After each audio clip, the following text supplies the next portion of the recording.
Hi, welcome to the Nottingham International Film Festival 2021. I'm delighted to be joined by Kirsty McLean, the writer-director of Tom Cat. Hi, Kirsty, how are you? I'm good, thank you. Thanks for having me. Oh, you're very welcome. And thank you very much for sharing Tom Cat with us.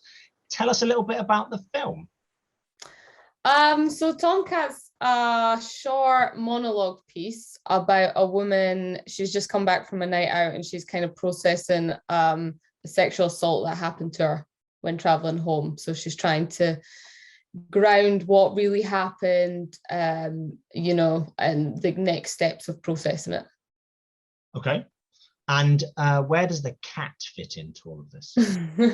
So the cat is kind of the symbolism of the entitlement, I think, of many perpetrators, or maybe people that think they can behave this way towards other individuals, because I think like anyone that's been around a cat, you realize they kind of live how they want to live and they don't really care, and they know they're never going to get picked up from it. So I thought it was quite a good bridge into the way that many people kind of.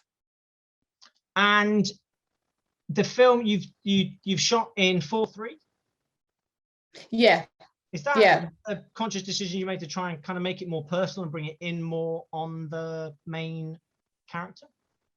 Yeah, I want to shoot in that aspect ratio because I quite like that. I want it to feel claustrophobic. So she's coming back and processing, and then even throughout the entire film, it's a monologue piece where she's speaking to camera, but the camera actually has quite an agenda of its own. It's constantly following her up or pushing in. Like if she pauses or tries to back off as a joke, the camera will push in. So I was just really aware of her emotional state, and then using the camera and aspect ratio and the cat and the editing to kind of heighten that.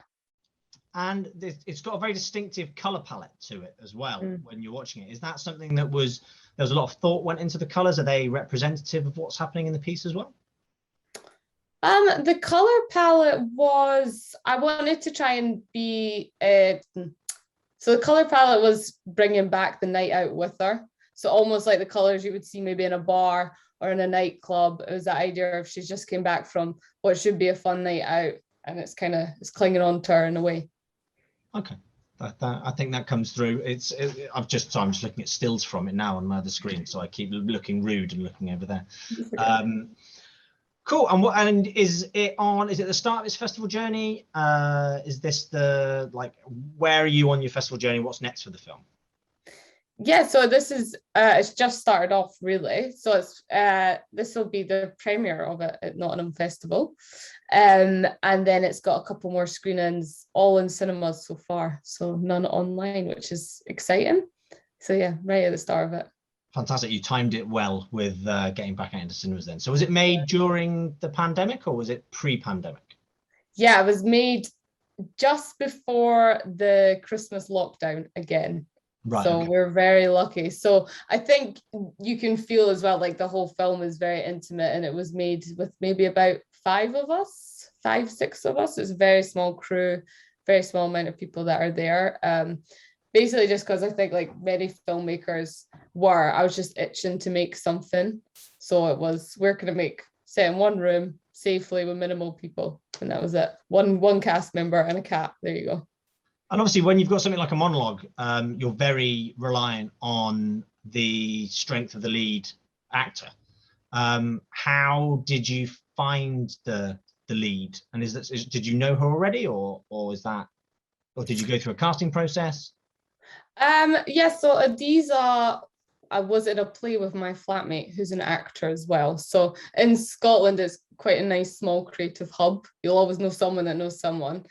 And yeah, the whole process was really interesting because obviously there's the weight that the film is Adiza, and it was kind of during the pandemic. She was in London, so everything we rehearsed was over Zoom. So I think it was really when we got into the room for the first time and she saw the lighting and I introduced her to the cat, that's kind of when I felt like the real feel of the film came about. I feel like that introduction to the cat would have been tense. Yeah, the cat just didn't care about anything. The cat just gave up by the end and didn't want to participate, but yeah. which, as you said, is what cats have a want to do. Exactly. Did you find it, so with just coming back to the sort of rehearsing over Zoom, do you think that gave you more chance to rehearse pre-shoot, or would you normally spend time physically rehearsing with somebody? Yeah, I always try and rehearse with actors, and a lot of that rehearsal is doing movements and doing activities or exercises rather than going through lines. Yeah. So then to be kind of like stuck in a case where we're on Zoom, it was a little bit challenging, but we made it work. I think for the most part, it worked, just that we built a relationship together, because I feel like on a subject like this, everyone has to really trust each other. Yeah. So it was definitely beneficial for that. And then we also had a Zoom with her and the DOP, because not only was the cat her partner, it's also the guy behind the camera, because he's the one moving around the room with her.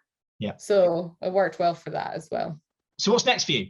What are you working on next? What have you got to share with us next?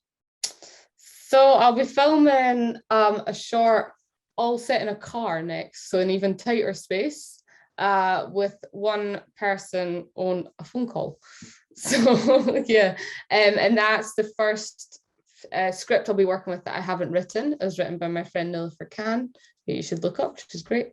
So yeah, I'm excited for that. We're filming that in 2 weeks' time. Fantastic. And if people want to follow your journey and follow the journey of the film, what's the best way for them to keep in touch with everything Kirsty? Definitely Instagram. I'd say Instagram and website. That's probably the 2 platforms. Cool. I'll get your Instagram handle put up on the screen so people can give you a follow and see what you're up to. I can't wait to share your film in the cinema. It's such a shame you can't be down with us, but I'll let you know how it goes down and the response, and hopefully people sort of follow you on Instagram and can watch this and get in touch afterwards as well and let you know how they enjoyed it. Amazing. Great. Brilliant. Well, thanks so much for joining us, and best of luck with the film moving forward. Yeah, and good luck with the festival and everything. That was great. Thanks so much. Thank you. Bye. Cheers.